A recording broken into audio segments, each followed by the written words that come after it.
Building up for the grand final, which we'll see here on the Nine Network right around Australia at 3 o'clock. That's the kickoff. And don't forget, Tina Turner is also going to be a special featured attraction. But in the meantime, let's join Ray Warren for the toss of the coin. Thanks a lot, Ken. We're down in the tunnel. We're adjacent to the two dressing rooms. I'm with Greg McCallum, who's got his second grand final. Congratulations. Thanks, Ray. I'm looking forward to it. I'll bet you are. Just a few nerves, I suppose, though. That's only natural. Well, it is. It's excitement time now, but the object of my role now is to stay calm and try and get the players into playing the game as quickly as possible. Will you be enforcing anything more than, say, another part of the game? No, not really. I think it's been maintained right through the series that the 10 metres is important, and also if players put their hands on the ball comes out, well, probably the penalty will go against them, but nothing else. It's too late in the season now to change it. Hi guys, today Stuart and I had the honour of interviewing hugely successful former referee Greg McCallum.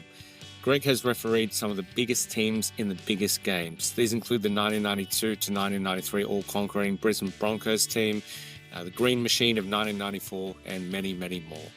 Greg has been in and around the game his whole life and still serves on the NRL Judiciary after spending 10 years on the Match Review Committee.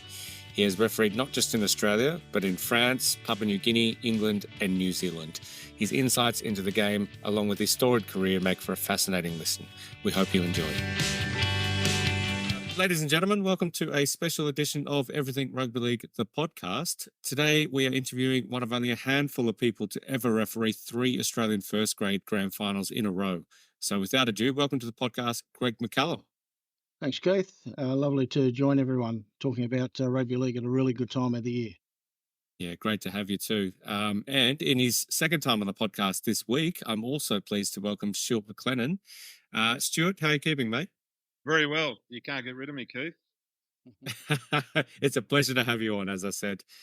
Well, there's no time like the present, so let's get this interview started, which I'm really looking forward to. Stuart, do you want to take us away? I will. As Keith said, Greg, thanks for joining us. We're really keen to hear about your career as a referee on and off the field, and we'll dig into that quite a bit. But first of all, could you just give us a little bit of an overview, a brief overview about yourself and your career as a referee?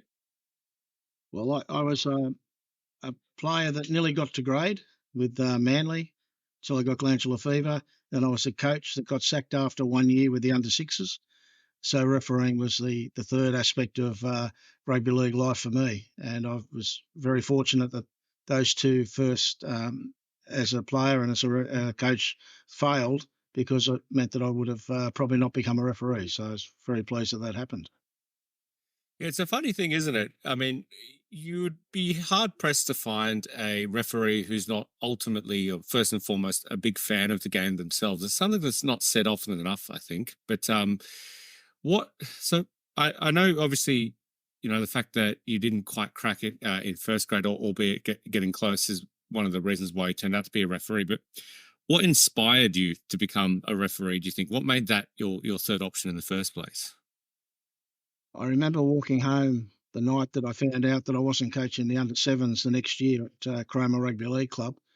And I thought to myself, that's the end of my involvement in the game. And I was really quite upset about that. I was only 20 years of age. And I went to the races the next day with my mates, and there was a guy there named Clive Rogers.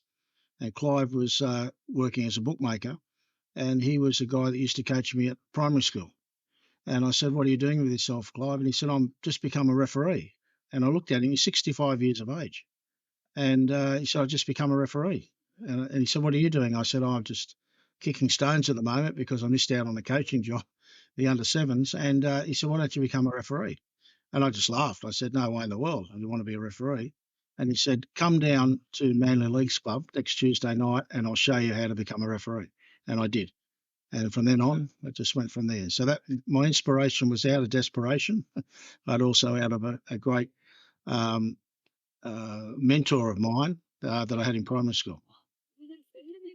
Greg, the under-7s at Cromer must have been a very competitive role. If you couldn't land it, mate, it must have been tough. I mean, I know some clubs are crying out for coaches, but obviously Cromer's had in those days anyway plenty of applicants. They had a father of one of the sons who was on the committee.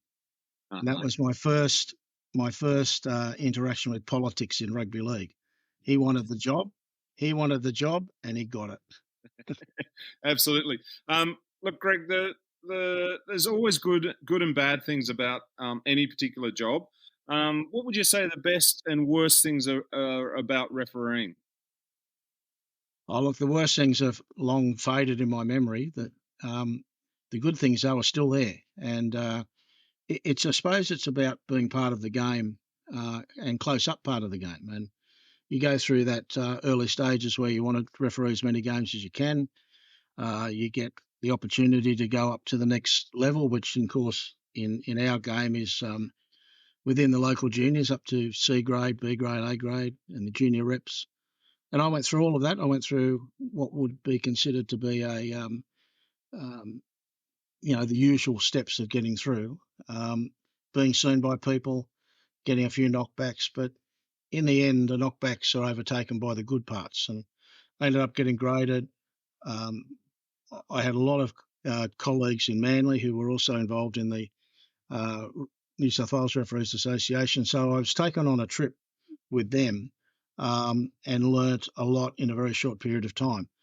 And I suppose getting my first grade game in 1983 at Lidcombe Oval in front of about 2,500 people, Cronulla played Wests, and that was probably one of the highlights of my career that I'll never forget. That was one of the real uppers that you get, and from there on it became a weekly challenge to be in first grade.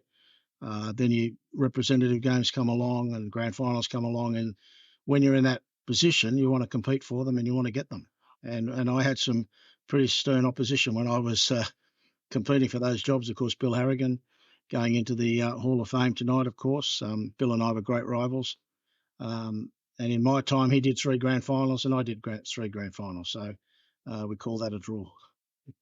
Yeah, absolutely. And I think Graham Annesley was probably around back then as well, if I'm correct. He was. Yes, Graham was there. Mick Stone, John Gosher, Kevin Roberts, they all did 3 grand finals, which is amazing. John Gosher did 3, Kevin Roberts did 3, Mick Stone did 3, Bill Harrigan did 3, and I did 3. So Bill, of course, came back. Sorry. Was Sean Hampstead around back then, or is it just before his time? Sean had just come into the lower grades. So he established himself as a very good referee and very popular. And I work with Sean now on the NRL Judiciary. He and I are both members of that panel at the moment. So I see him a fair bit. Yeah, shout out to Mr. Bean. He was always my favourite referee growing up. He's a people's referee. That's what he's known as, the people's referee. Yeah. Absolutely. So you grew up on the Northern Beaches. I'm going to take a punt here and assume that you're a Manly fan growing up. Was there ever any internal conflict when you're refereeing Manly games, and are you still a Manly fan? Well, it gets knocked out of you pretty quickly. The conflict, the great Bob Fulton, of course, was coach of Manly through most of my career. And he couldn't understand why they didn't get a better go under me because I came from Manly. And you soon work out that it's harder. It's a lot harder refereeing your own home area. In fact, in England for a long time, before I changed it over there, you couldn't referee your hometown. So if you came from Leeds, Warrington, Wigan, you couldn't referee your home town. And I'm glad it wasn't that here because it does impact on your progression. If Manly or South or whoever are one of the top sides, then if you can't referee them, that's not particularly good for your career progress. Most definitely. I can imagine refereeing's not for the mentally fragile. I think you got to obviously have to be tough and resilient. Were there any times when anxiety got the better of you? Say if you got a big call wrong or something like that. No, you learn very early on to cope with it, right? There are other things in my life that cause anxiety, but not refereeing. I was very lucky because I had a very solid network that as I mentioned before, particularly in the Manly area. And when you get there, it's survival of the fittest, and the survival of the strongest. And mental strength is one of those really important things. And it's the same in the workplace. I've been in some significant jobs where you've had to have some toughness about you and some mental strength, and you just move on from there. Yeah, well said too. You obviously have a large number of illustrious players that you would have officiated over the years. You must have some favourite players or most amusing players that you really enjoyed their personalities and to referee their matches, etc. And contrary to that, your least favourites, your most annoying ones. Have you got any favourite or least favourite players that you've refereed over the years? I think sometimes the most annoying ones are your favourite players because, you've got to go out there and get over the top of them. And I refereed, in the middle of my career, I refereed Souths, Balmain and Canterbury the most. Whenever they played each other, I seemed to get those games. And, you're looking at personalities in all those three clubs that you had to go out there and get over the top of. Mario, Les Davidson, Craig Coleman at Souths, Benny Elias, Steve Roach, Ciro at Balmain, and at Canterbury you had David Gillespie, who's I think by far the toughest hitter of a player that I refereed. In fact, I can vouch for that because I was on the end of one of his tackles one day when I ruled a knock-on against Ashley Gilbert in Canberra and blew the whistle and stood there proudly giving a knock-on signal, and Gillespie was on his way in to crunch Gilbert, and I got But I tell you what, you talk about mental toughness. I was pretty physically tough that day because I got up and just shook myself off and got on with the game. It would have been easy to have stayed down, but you don't do that in first grade, do you? Yeah, there you go. There's your first grade debut, mate. Yeah, pretty much. You mentioned earlier your first game refereeing, and it was in front of a couple of thousand people or a bit more at Lidcombe Oval, so not exactly the football stadium in front of 40,000. Can you tell us about the day and sort of how it went and how you felt? Yeah, well, there was 3 grades on, of course. You start off refereeing third grade in those days, or under 23s, then reserve grade, and first grade. And the biggest thing you notice is the time at home before you leave to go to the game, because if you're refereeing the lower grades, you tend to be out there at 10 o'clock. I still got out there early. I was out there at 11, but they gave me an extra hour preparation. But I'll never forget it because I had my family with me, my brother, sister-in-law, my boys. It was just exciting. It was just almost a surreal feeling. Terry Lamb played in that game, which was significant. He's played for Wests, and I think he was captain of Wests at 19. And in my last game in 1994, he was captain of Canterbury. So in my first game and my last game, almost 300 games apart, Terry Lamb was the one stable thing between the two. Andrew Eddinghausen played that day. Dane Sorensen played that day. So it was interesting because the match was played in between 2 semi-finals of the Panasonic Cup. And teams in those days used to rest players, but it shows in those days how strong the depth was, because when you look back on the 2 team sheets, they're both full of first grade players, and a lot of them were playing reserve grade at the time. So, but interestingly enough, Bill Harrigan did his first game in 1986, exactly the same match, Cronulla and Wests at Lidcombe Oval. So must be something about that. Yes, that is uncanny, actually. Stuart, question for you, my friend. You're a West Tigers fan, but does that come from Balmain or Western Suburbs Definitely Magpies? Balmain, yeah. Do you have an affinity to the Magpies at all? To the Magpies? Not Yeah. really, no. That was just a... I mean, obviously I didn't have any choice whether, they got married, and the further out they've gone out west to Campbelltown, probably the less affinity I have. I mean, at one time they were neighbours, Balmain and West, but look, it is what it is. I'd love to see Balmain back in there, but it's not going to happen. So Yeah, well, interesting. All right, well, back to you, Greg. You've obviously refereed in front of some of the smallest first grades crowd, but also some of the biggest first grade crowds that we've had here in Australia. What impact do the crowds generally have on both you personally as the referee, but just generally on referees? I think if you speak to players don't care whether they're the home team or the away team when there's a big crowd.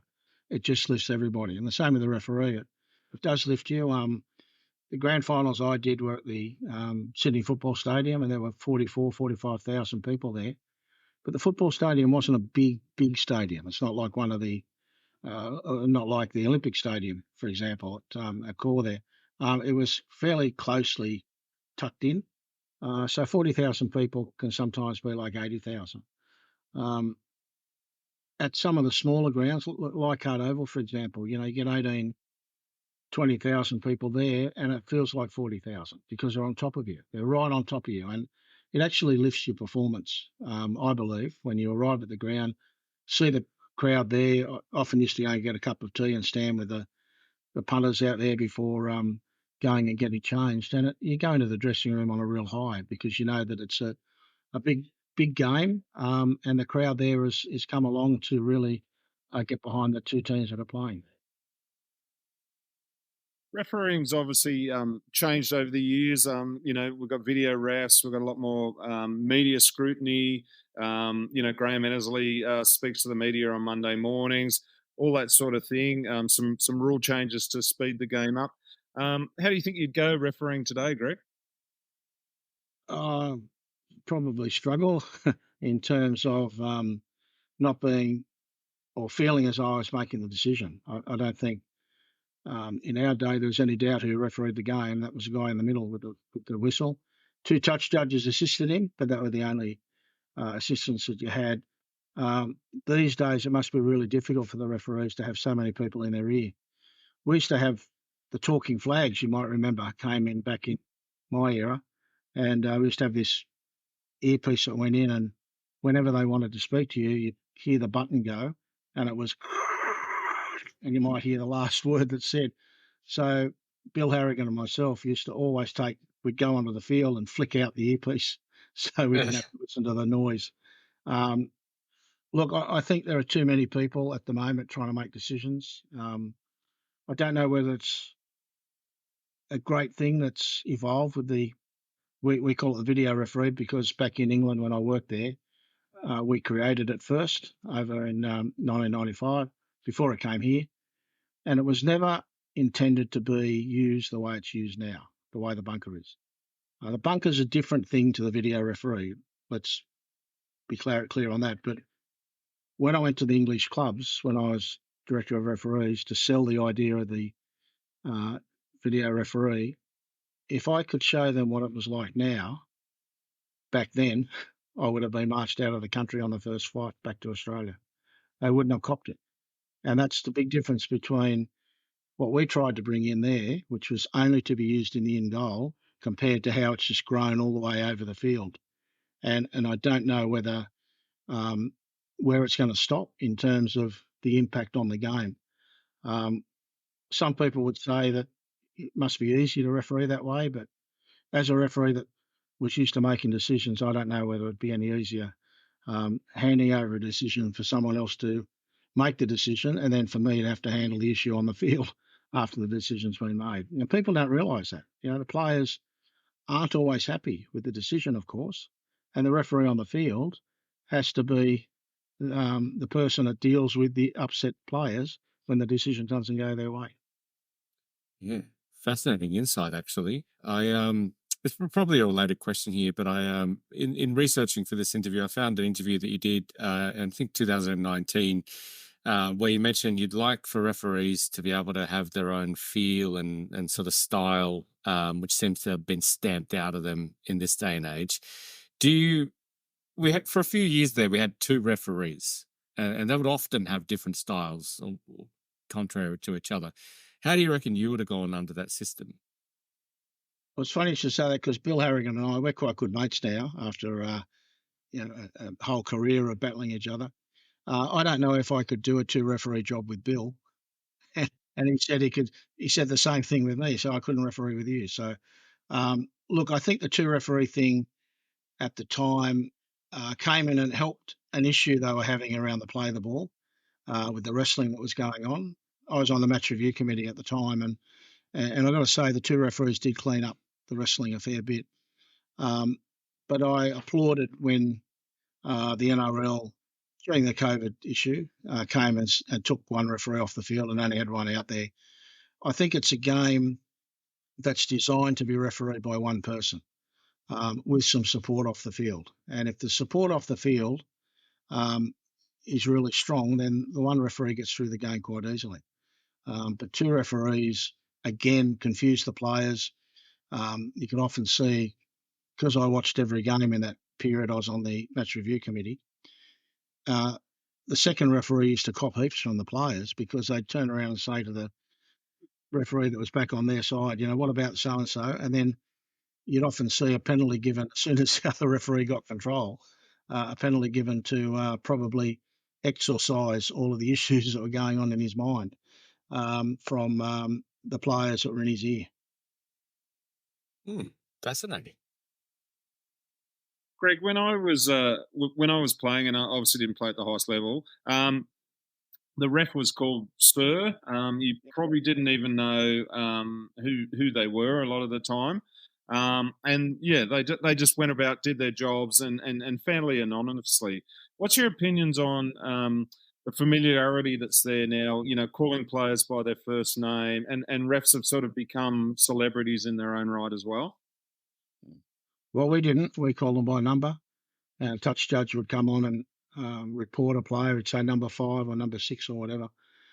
I can't understand how a referee in his first grade game, in his debut, knows the name of the 26 players that are on the field, the 8 people are on the bench, and the 2 others that are 18th man who might come into the game. But they seem to know all their names. And maybe that's because they're full-time and they're immersed in that lifestyle. But, it was only very rarely did I call a player by their name, and it generally wasn't in the run of play. It would be at a goal kick or whatever. You might make a comment to a player, and it was then you use their name. They used to call me Greg a fair bit towards the end of my career, which I saw as really a badge of honour rather than being called Sir. Because it's not even said nicely. Yeah. But look, it's one of those things that I wouldn't go out there and try to become a successful first grade referee just because I knew the name of the players. So, it's a lot more to it than that. Yeah, absolutely. And people, as always, nothing's changed since the George Hotel in 1895. The founding of the game, etc. People have always been passionate about the decisions that referees make. Did you ever receive any serious threats throughout your career? No, I must say I never. I received a couple when I was director of referees in England, a couple of odd phone calls and a couple of odd messages left on my car. But what did they say? Don't come to Salford. Don't come to Salford again. Salford's an odd one to choose because it's the Greater Manchester as well. It is, mate. That's where it happened. In fact, when you arrived at Salford to park your car, these kids would come up to you and say, "Well, look after your car today, sir." And I said, "What are you talking about?" "We'll park it for you and look after it." That would have been at the Willows back then? Yeah, the Willows. "How much does that cost?" He said, 10 quid, sir. I said, "You've got to be kidding." He said, "How much are 4 tyres, sir?" So I quickly learnt you paid over your $10, and you came out and your car was there, and so were your tyres. So it was good. Oh, love that. That's the system. Yeah. I think Adrian Morley was one of those blokes there one day. That wouldn't surprise. Do you watch a lot of the NRL, Greg? And if so, what are your thoughts on the modern game? I think I do watch a fair bit of it. Obviously, I enjoy the athleticism of the players. I think just the way that they can get themselves, and they all score in the corner, don't they? Within 1 metre of the corner post, they all look spectacular. I enjoy that part of it. I enjoy the collision still. I think the game is still very tough. It's a tough game. People say we've gone soft. We haven't gone soft. Game's tougher. Those blokes hitting each other at great velocity. But the game's doing a good job in keeping it safer for players. I don't know whether you can keep it completely safe for players because the collisions are so great. Players are much stronger than they used to be. Players are bigger than they used to be. There's a lot to like about the game. There's not much I don't like. I think it's developed in a way that I didn't see coming back in the 80s or 90s, where you had very few players who could run, pass, kick. Now it seems that everybody can do that. Everybody has that skill. Everybody has the ability to beat a man and offload a ball. So I think a lot of the way players play, though, they're a bit restricted at the moment in doing what they probably can do, because it's the tactics of running down, rolling downfield, kicking, putting players in the corner. I think there's still a lot more ability in the players that we don't see often. But you don't have to look at players like Nathan Cleary, Mitchell Moses, and Daly Cherry Evans, 37 years of age, still playing the best footy of his life. There's a bit for everybody in there at the moment, and that's healthy that the game's like that.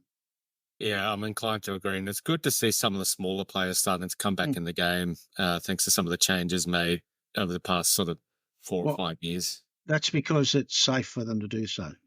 Years ago, you couldn't play a small player and used to get belted. That's what the game was back then, but it's not anymore. And you're right. Players that are significantly smaller than the biggest player, the distance between 115 kilos and 80 kilos is a lot of size. But both of those players are on the field doing their job and do it safely without being threatened by being knocked out of the game. Yeah, absolutely. Changing tack now. You actually refereed, if I'm correct here, you refereed the first ever first grade game at the New City Football Stadium back in 1988. We're talking. Yep, I did. Are you a suburban stadium man or a big stadium man? Oh, look, that's a good question, because some of the grounds are pretty ordinary. The Sydney Football Stadium was going to be the main ground that would change the whole philosophy about big grounds. It never stopped raining the night that I refereed that first game, but it poured down. And then everybody sort of took a set against the stadium because they got wet. Didn't have a roof on it. Had a roof, third of the crowd were kept dry, but it was interesting to see them comment the other night when it rained. And it rained heavily the other night, so it's not surprising there was water on the ground. But look, I love Brookvale Oval. I love Leichhardt Oval. I love refereeing, even at Redfern, believe it or not. Because they had character. And those grounds that are like that do have character. Refereed a lot in England. I was very fortunate to referee at Wembley Stadium. The first Australian referee to referee at Wembley Stadium. So that was a real honour. Wow. You couldn't get a better stadium than that. Old Trafford I refereed at. So, look, I've refereed at big stadiums, small stadiums. I refereed at Peter Rabbit Oval at DY West one day. That was a great experience too. Absolutely. Love that. Yeah. You've mentioned England quite a few times, and your stint in the UK. How was that? Probably the biggest change in my life, because I was a teacher before I went over there. So I used to teach all day, referee part-time. We were all part-time referees then. Look, I went over there with a very clear objective given to me by Maurice Lindsay, who was the boss of the league at the time, and that was to fix the referees up. So I took him to his word, and he took me to my word. So I was able to go in there and create massive generational change amongst the referees, because I had the support of the people that put me there. And again, if you don't have the support of people that put you in those positions, then you're going to struggle. Look, we made a lot of changes, and the most pleasing thing for me, a lot of changes that happened back in the late 90s, early 2000s are still in operation now. The structures of the game, I brought the match review committee in over there. They never had that before. In fact, I'll tell you an interesting thing. Citing of players in those days was, if you got on with the chairman of the other club and something happened to one of your players, then you didn't cite the player. But if you didn't get on with the chairman of the club and his player did something to your player, you're on the phone straight away and cite them. So I didn't think that was particularly fair. So I took over the citing process, a bit like John Quayle did here back in the early 80s. And, if players did the wrong thing, they got charged and were dealt with. But I couldn't have one club having a broken jaw and nothing being done about it. The two chairmen got on with each other. Yeah, most definitely. You've actually refereed in Papua New Guinea, so you've got a reasonable. Well, I'm very curious to hear your opinion. Do you think that they'll succeed as the NRL's 19 team from someone that's been there and officiated there? Not when I was there, not in 1988. I don't know. It reminds me a bit of France. You know, France were once a great place to go and play rugby league. Watch rugby league, but the money's not there. You know, the money in France. There was a test match played earlier in the year. I don't know if you caught it between England and France. Yeah. It was like watching a B grade game, and the coverage of it was terrible. And I felt really sad for international rugby league. Um, Papua New Guinea in recent times have shown that they can support the game. They had a great World Cup a few years ago where they played all the pool games up there. Big crowds there, but again, if you're expecting it to be financially sustainable, then the answer is no. The money has to come from outside. It doesn't come from inside the country. People there don't even have two betel nuts to rub together because the betel nuts is what they chew. They don't have two betel nuts to rub together. So I don't know where they expect people will pay to come through the gates to watch the game. But passionate country, very, very focused on rugby league. They know everything about rugby league. Australian players are heroes for them. So look, there's a lot going for it, but there's a lot of challenges, particularly around the financial feasibility of it. I think it's the problem. Interesting. Very interesting. Speaking of international rugby league, do you have a favourite test match that you referee? I think the one at Wembley was. I was very lucky in my time. If you got a trip to England to referee England versus France, then that was your trip. You know, not too many people did two of those. I actually did two of those trips and two New Zealand versus Great Britain series. So in 1989, I went over to referee it and refereed a test at Old Trafford. And then in 1993, I got asked to go over and do the New Zealand series again. And the first test was at Wembley. That was probably, one of the biggest moments of my career to actually be appointed to go to Wembley and actually walk out of that famous old Wembley, not the new one, the old onto the dog track, across the dog track onto the field. And not a big crowd there, about 30,000 for that game, but there could have been no people there and still would have been a great highlight. Yeah, that what was a probably highlight my most, that was probably my favourite test match. Absolutely. What a good answer too. Do you think in general that fans underappreciate international rugby league? Yeah, they do. What happened this year with France and England, it was England, not Great Britain, France and England, that can't happen again because people will see that and equate that that's international rugby league. You know, we've had some great World Cups and Test matches in the last, 7 or 8 years. We need to replicate that. We need to make sure every match that's played at Test level is with the best players on the best stadium with the best coverage.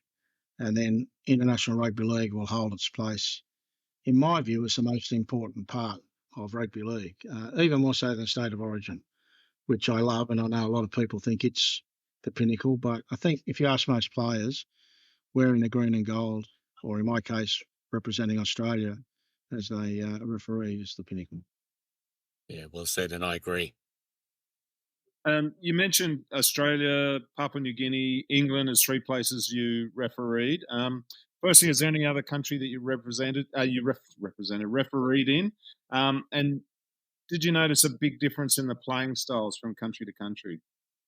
Oh yeah, playing styles, particularly in England. I refereed over there when they still played with the white ball and it was thrown around, and all you could see this white blur, and the ball would pop out of anywhere. It was almost like a rugby union game. They'd go into a tackle and out the ball. So the other place was New Zealand. I refereed there. The grounds were always heavy, muddy. I refereed at Carwell Park, and it was full of mud. And New Zealand at that time were just behind Australia and England, but significantly behind in terms of results. So they didn't have a great success over there. And in the two tours I did, that New Zealand came over, they only won one Test match out of 6. So they struggled over there at that period. They're very strong now. Great performance last year. I don't agree with the sacking of Michael Maguire. He got that New Zealand side to that wonderful win, 30-0 against Australia, and then they sack him. I don't understand why they did that. A lot of pressure, I think, from ex-players that got in there and probably berated the board. But I think Michael Maguire's done a great job, or did a great job with New Zealand, has done a great job with New South Wales, and they'd be a better side if he was preparing them at the end of this year as well. Yeah, I was thinking that myself, and there's no doubt there's pressure from, sorry to name you, Tony Kent, but the old boys crew there. I have no doubt in my mind, and Stacey Jones is untested in my mind, and highly unlikely to be of the quality in terms of coaching of Michael Maguire. No diss to Stacey, he could well do a tremendous job, and I'm sure he'll do his best, but Michael Maguire's a premiership winning coach. He was a great player, but great players don't necessarily make great coaches. Exactly. Look, we're coming to we've only got a handful of questions left, about 5 or 6. You touched on earlier that you and Bill Harrigan were sort of refereeing around the same time. You still keep in touch. What was the rivalry like between you two when you were both coaching at the same time, say the early 90s? I was in first grade before Bill arrived. Bill was a member of the tactical response group and came in on the basis of his super fitness. He was a freak trainer. In fact, put us all to shame. Bill Harrigan ran us off the park all the time, and took him about, I think, 3 or 2 years to get to first grade. And he sort of looked down on me a little bit because I'd been there and he'd come past me. And I said to him one day, be careful, the people you pass on the way up the hill. When you get to the top, you got to come down the other side. So, Bill would often make snide comments about my, I suppose, my speed or whatever. So at the end of 1986, I didn't make the semi-final series, and Bill was starting to establish himself. So I went and did sprint training and trained really hard in the off-season at Caringbah Oval, down at Cronulla where I was living, and went to training on the first Wednesday night in 1987. We lined up to do our sprints, and off we went down the field. And in the first 3 sprints, I beat Bill Harrigan. And he turned around and said, "Love it. What are you on?" And I said, just training hard, mate. Just you better watch out. So the rivalry was there all the time. So look, Bill was a great referee. He refereed 3 straight grand finals in 1992. He got a few issues off the field because he was doing a lot of public speaking and upset a few players, and the league took a stand, and myself and Graham Annesley got an opportunity. And in the 92 series, I went on and refereed the grand final and then did the next 2. So whatever comments that Bill were making didn't really work in 92, 93, 94. Well, they did for me, but not for him. I remind him of that all the time. Bill's a worthy recipient of Hall of Fame. He and Cole Pearce have been the 2 elite referees for a long period of time. The longevity of both referees makes them deserving of being in that Hall of Fame. How much work would you have done in those days as part-time referees on speed and fitness? Well, we used to train once a week. In fact, no times a week together when we first started. Then we went to 2 times a week. One was a skill session, one was a fitness session. But I trained every night. I used to come home from school, help feed the kids. Then at 7:30, I go out and train, come in at 9 o'clock, have dinner, hop into bed, get up and go and teach the next day. So, it was tough gig. And when full-time refereeing came in, it was the year that I went to England to coach. So I missed out on being a full-time referee. Although I can let you in on a little secret, I did get asked to come back that first year when Super League was being formed. I got a call from Graham Annesley offering me a full-time job.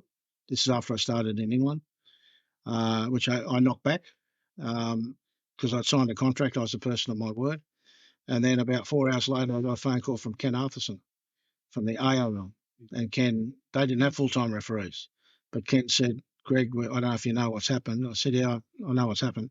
He said, would you come back and referee for the ARL on a contract? And I said, Ken, I have to give you the same answer I just gave Graham Annesley. I couldn't leave in England. I was a person of my word, and that wouldn't have been the right thing to do. Wow. Interesting. Very interesting. Not many people know that story. Your listeners will know that story now because I haven't shared it with too many people. Fantastic. Yeah. You mentioned England and Maurice Lindsay before. He's been described as a benevolent dictator, as has Peter V'landys as well, by the way. What was Maurice like to work with? Well, Maurice convinced me to go there around my June 1994. He came to my place for dinner. He was in Australia, came to my place for dinner because I knew him from Wigan when I refereed there in test matches previously. And we're just sitting there and he said, how would you like to come and work in England? And I said, oh, you've knocked me over there. I don't know what to say about that. He said, well, I'll give you till tomorrow afternoon to let me know because I'm getting back on a plane and going home. So I'd like an answer before I go. So no sleep that night, of course, talking to my wife. And in the end, we agreed to do it.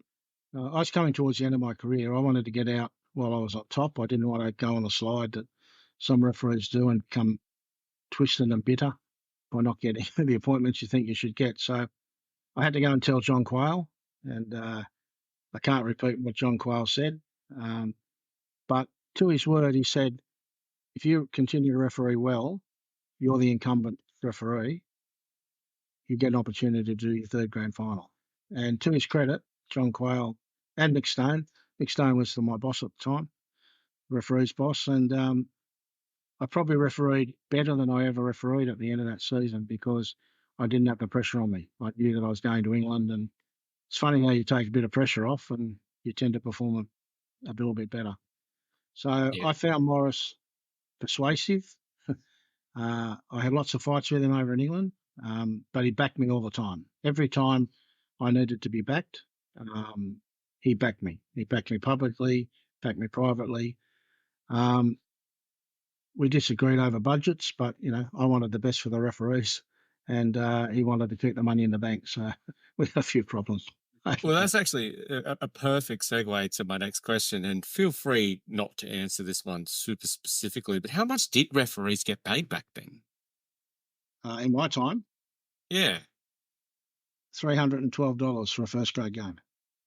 It's not too bad for the late 80s, I guess. Yeah, 312, and grand final was double that. Fair enough too. Yeah, so at that time it was okay. In my last game of the 1994 season, Graham Hughes came into the dressing room 5 minutes before we went on the field. Manly played Canberra, and this is 94, so 1 year before Super League. And he came, he said, oh, can I just have a meeting with you, Greg, just inside the toilet here? I said, what are you talking about, Graham? I'm going out to referee, And he said, no, I want to talk to you seriously. So I went into the toilet, closed the door. He said, how much would it cost for you to give up your full-time job to become a full-time referee? Which was an interesting question at the time. And I said, I don't know, I think I was on 60,000 a time being a teacher. And I said, I have to double that and add a bit more. He said, thank you, that's what I thought. he said, thanks, mate. So, in the toilet. In the toilet at Brookvale. And then, of course, Super League kicked off the next year. So with full-time referees. And guess what? They were paid about 150 grand a year. So there you go. Yeah, there you go. Deep. Make my best decisions in the toilet. Going back to the early days, Greg, I think I read you were a big player card collector. Yes. And that you may have lost your player card collection in a divorce. Correct. Surely no, there's it was in the war. It wasn't a divorce. It was the war. Oh, the Great War. I lost it. Yeah. Oh, okay. Yeah. It was much more than a divorce. It was a Great War. The Great War. Okay. Yeah, I did. Yeah. Yeah, I think many of us love the player cards, and yeah, they're a great way to actually follow the game as well. And a funny one, I don't know if you saw the card. I think it was Stimmerol card. I was giving 10 minutes in the bin to North Sydney player, front rower. And I was in the background, he was in the foreground, but my image was a lot clearer than what his was. So everyone thought it was my card. I said, yeah, that's my card. The only referee to have their own card. But it's Adrian Toole it was. So I was giving Adrian okay, Toole yeah. 5 or 10 minutes in the bin, but I was more in focus than he was. So Yeah, I don't remember said, any referees' cards. next time they do a card, make sure you take him out of it and just have me there. Absolutely. Second last question now. I guess one a little bit more serious. How do we get more kids into refereeing? Tough. Well, part of my role now, I'm chief executive of the New South Wales Referees Association, and we have as our members all of the community groups through New South Wales. So all the groups, all the metropolitan referees associations. Getting them in is not the problem. The recruitment is okay. We could always do with more. A lot of girls now coming in. It's the retention that's the problem. We've got to retain them. If they get past 3 years, then you've generally got them. But the first, second, and third year is obviously when they get a bit older, they get drawn away. But it's also the constant abuse that they get, and the crowds who yell out things that they think they're being funny or whatever. But for a person, particularly a girl who's 16 years of age, they don't like that sort of stuff. They don't like being put on show, being words being said to them, and they're the ones that walk away. And you recruit them, and then you lose them. So recruiting, as I said, is not the issue. It's the retention and then the future development of them. But it's not as bad now as it was 10 years ago. It was pretty poor. I've got to say, there was a real worry about number of referees coming through, but now it's not so bad. Do you think the junior leagues need to do more about controlling the crowd behaviour and their attitude to referees? Hard for them because it's a society thing. You know, you can't have 20 police at every ground. People tend to behave themselves when there are police around. If there are no police there, well, there's no sort of external guardianship of what's going on. It's very hard for a person who's a ground manager to go up and throw someone out of the ground who they'd probably work next door in some of these country areas the next day. Same with judiciary. It's very hard to suspend a player whose father might be somebody who works for you. And that's what happens in country towns. And there are big challenges to do with that. I know the New South Wales Rugby League, who we work closely with, work really hard on trying to develop spectator codes at grounds. And it's really important that we do something because they're the ones that are damaging and revving up the coaches and revving up the players to say things to young referees. So that's the problem. And everybody needs to do more. Everybody needs to accept that the game is the game, and without a referee, it'll be pretty boring when one coach referees one half and the other coach referees the other. That's what happens if you don't have a referee. Okay, last question, Greg, and we're going to go into post refereeing phase. You're listed as being an MC and a marriage celebrant. A marriage celebrant's not the first field I'd expect a former first grade ref to get into. How did this come about? I got remarried, and my wife, we were doing the vows and writing the ceremony up with our celebrant. We was doing our wedding. And I was doing a lot of public speaking at the time. And my wife said, why don't you add this to your list of activities? And I was fortunate. I mentioned it one day to Ian Heads, who recently passed away. And Ian was a good mate of mine. And he knew Dally Messenger III. So that's the great-great-grandson of Dally Messenger, who was a marriage celebrant. And he put me in contact with him. I did my course through him. That was in 2010. And I've been a marriage celebrant ever since. So yeah, I was lucky. Again, networking. I was lucky when you Ian and you daily missions in the third, and then I became a maritime. Yeah, very interesting career choice. I love it. Have you got anything you want to say before we wrap this up? No, it's great to be able to tell your story because we hear a lot about players. A lot of it's manufactured by managers and everybody else, and I understand that. There are plenty of people, a bit like myself, that have been out there, been involved in the game a long time, and sometimes it's nice to hear a story. And I hope people have been entertained today by some of the candor that I've been able to bring to this podcast. Well, I know that Stuart and I definitely have. I've thoroughly enjoyed this interview, and obviously Stuart and I are just two long-time fans of the game. But you've had an absolutely stellar career over the span of decades, quite frankly. So, on behalf of, if I may be so bold, the fans, thank you for your contribution to the game. Because without referees, the game doesn't happen at all. Absolutely. No, it's not. And I'm still fortunate that I'm involved as an administrator as well. So I'm on the match review. Not on the match review committee. I was on that for 10 years, but I'm now on the NRL Judiciary. So that keeps me very close to the action. And I was on the case last week, of course, which was a very interesting case. That was Kyle Flanagan and Stephen Crichton. Yes. Let's not unwrap that one. I'm talking in code, so people don't understand what I'm talking about. Which seems like a fascinating part to leave it. Thank you so much for your time, Greg. I really appreciate it, and I'm sure our listeners do as well. Yep. Thank you, Greg. I found it really interesting. Thank you. Thanks for your time.